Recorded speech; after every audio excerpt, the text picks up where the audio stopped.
Hi, this is Scott Garibay, and today we're going to talk about the Hadozee statement from Wizards of the Coast. So yesterday I did a video on the Hadozee errata. So Spelljammer Adventures in Space just dropped.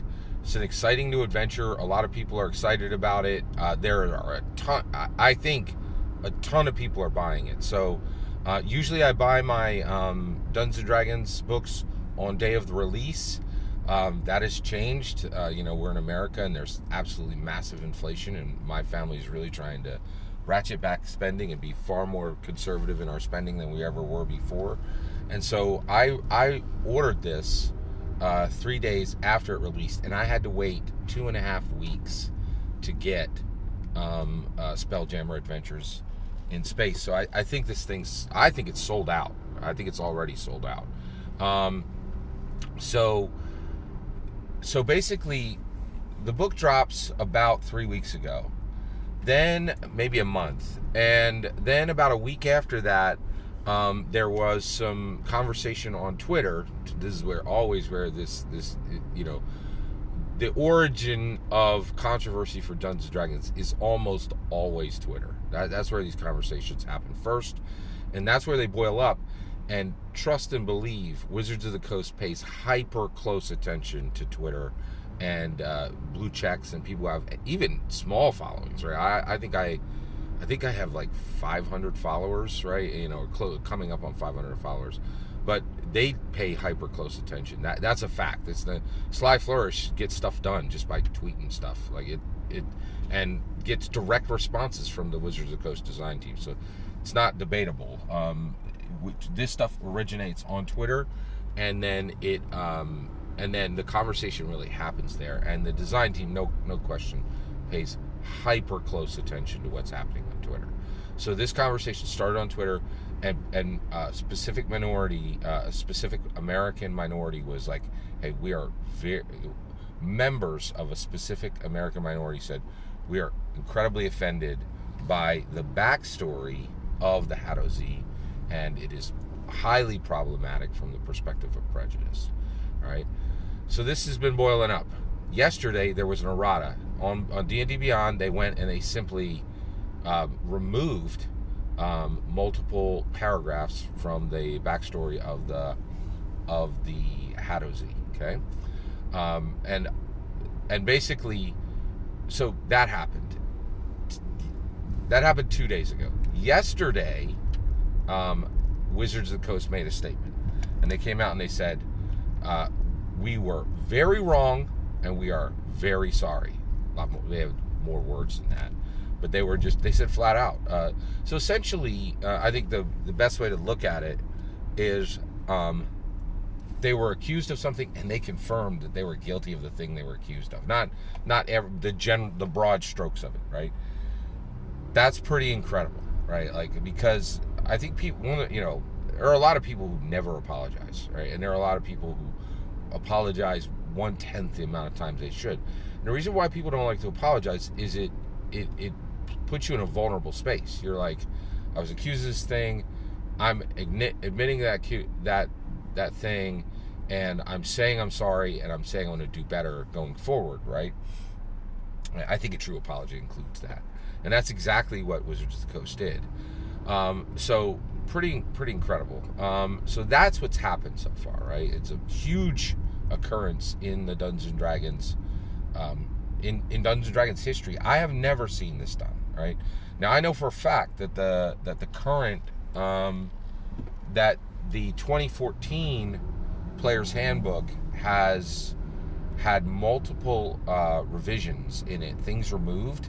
I know for a fact one person's name was removed from the credits, right? So if you bought in 2014, you have one version of you have the Player's Handbook with that name in it, and if you bought later, you have the Player's Handbook without it, right? So, but I have never seen an errata and then a very clear public apology from Wizards of the Coast. So this is historical. All right, I want to talk about something I think is interesting. So this is one of the interesting elements of this. I love Dungeons and Dragons, and one of the reasons why is I believe it's like a diamond. It has 100 facets. It functions in all these incredibly rare and specific ways. It's truly, there's really nothing like it in the world. It's amazing. So, and it allows for things like what I'm about to tell you. All right, so one of the things that I'm really excited that it does is it very specifically, it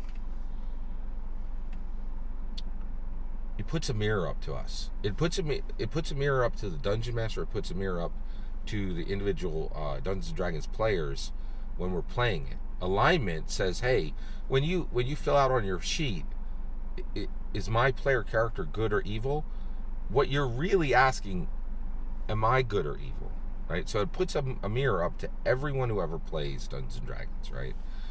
But one of the things that's really fascinating is it puts a mirror up to humanity, and it asks questions about humanity and answers questions about humanity. So here's the question, okay?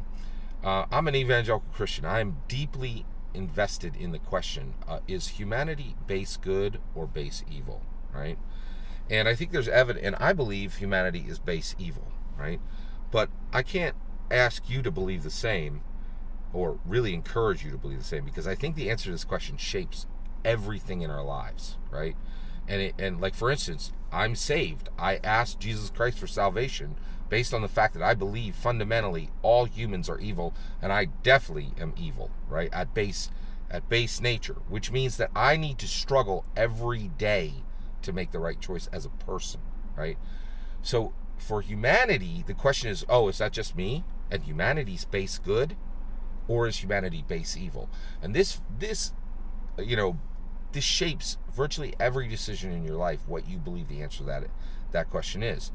But we're here on Earth, and we should be watching to see if it changes, right? Now, I think it's very clear, and come on, you just got to look at the war in Europe. I mean, Vladimir Putin's killing civilians by the tens of thousands and burying them in mass graves.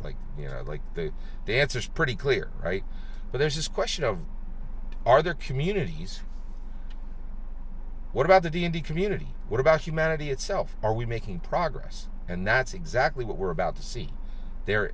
So Dungeons and Dragons design team had some answers they had to make a question for themselves and get some answers down. Now the D&D community has the same answer, right? So take a look at this. Here's the evidence we're about to see. So this has happened before, where something wrong was put into a Dungeons & Dragons book, and then we saw the D&D community's response, which is still happening today. Now we're going to see the same test run happen with the Spelljammer Adventures in Space book, and we will get evidence on whether humanity is base good or base evil. Here's the test. Okay, so in 1980, the Deities and Demigods book was published. The design team did something wrong, right? Not the same level as the Hadozee problem, but pretty significant, right?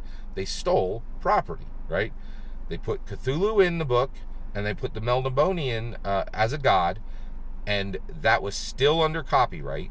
And they put the Melnibonian gods from the Elric series in the Deities and Demigods book, and they didn't have rights to either one. Just like the Spelljammer Adventures in Space, Deities and Demigods was reprinted. All right. So, if you go over to Noble Knight Games right now, all the data is set up. Right now, we're going to see what happens with Spelljammer Adventures in Space, and you will know the answer of, is the D&D community base good or base evil?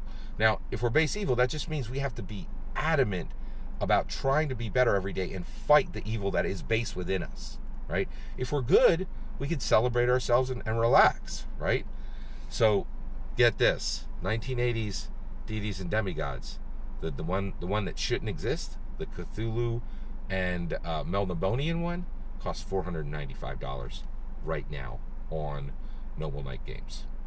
The one that is correct, that does not have stolen IP in it, that costs $175, less than 50%. Right? So So the one that shouldn't even exist is 150% more expensive. It's 250% of the base cost of the one that everyone should own. The one that no one should own is 250% of the cost of the one everyone should own. D&D community is evil, base evil, right? At the macro level, at the 51%. Nobody should be buying that book. That book shouldn't even exist, right? So there should be no market for it, but there is, because the D&D community, I am base evil. I am base evil. The D&D community is base evil. Humanity is base evil. Is it changing, right? Now, Spelljammer, Adventures in Space, the one with the material that shouldn't be there, goes up in value. We know D&D community is still base evil and needs to rise and grind every day to be better people, because at fundamental base nature, they are evil, right? And it shapes everything we do, right? So the data's set up. We're going to see if the D&D community has made progress and is better than it used to be, right? And so if there's no market for the one with the bad thing that shouldn't be in it, with the terrible backstory, then we've made progress, and that's a big deal, right? I'm hoping that's the case. That's what should be. There should be no market for this book, okay? We'll see if that's the case. We will see if that's the case. I'm very proud of Wizards of the Coast for doing the hard thing, for eroding it, taking the action first, and then openly discussing the action they took. Because I've already seen them, people coming out and saying, "Oh, they should have made a statement and then made the fix." Now, I think that you act first, right? Talk later. I think they got the order right. What do you think? All that's my humble opinion. I'd love to hear yours. Let me know in the comments below. Please consider liking and subscribing, and have a wonderful millennium.